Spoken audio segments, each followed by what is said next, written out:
Assalamualaikum warahmatullahi wabarakatuh. Bismillahirrahmanirrahim. Kita lanjutkan kajian kita. Bismillahirrahmanirrahim. Bagian pertama berkenaan dengan makanan sebagai sarana interaksi sosial.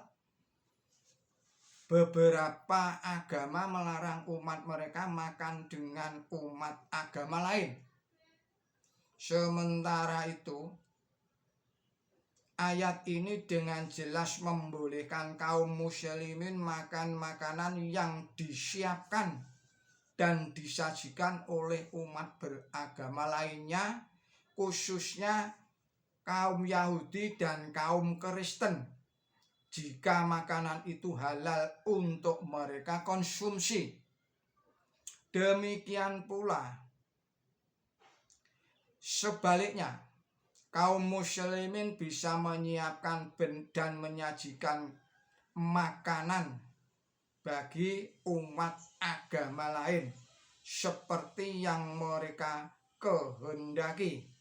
Dengan demikian, kaum muslimin bisa menjadi tamu ataupun tuan rumah bagi umat Yahudi ataupun umat Kristen dan umat-umat agama lainnya.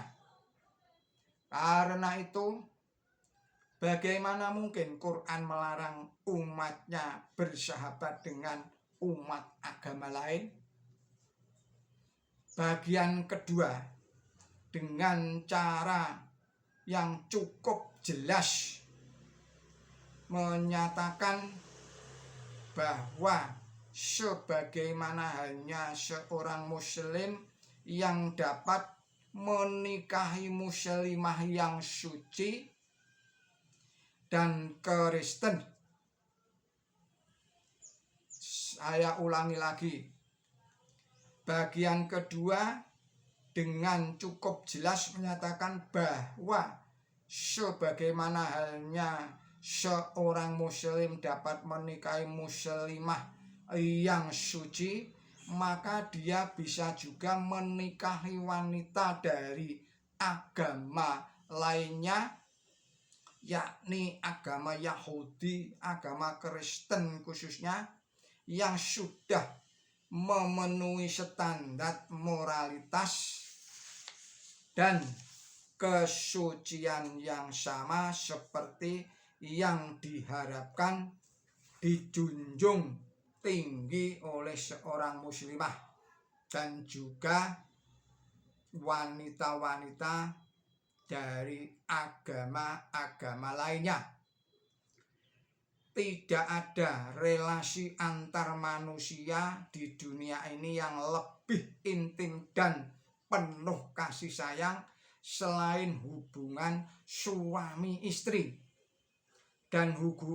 Dan hubungan itu karena jelas secara eksplisit diperbolehkan di dalam Quran suci, bisa terjadi di antara seorang pria muslim dengan seorang wanita Yahudi atau wanita Kristen.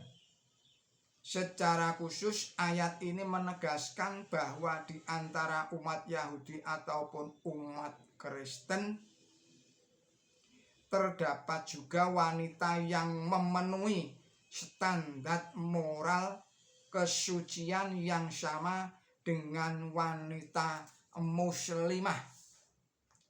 Dengan demikian nyata jelas bahwa kaum muslimin tidak dilarang sama sekali untuk bersahabat dengan kaum Yahudi dan kaum Kristen atau umat agama lain, dan justru sesungguhnya Quran sucilah yang menghapus ajaran yang menghalang-halangi hubungan persahabatan antar umat beragama.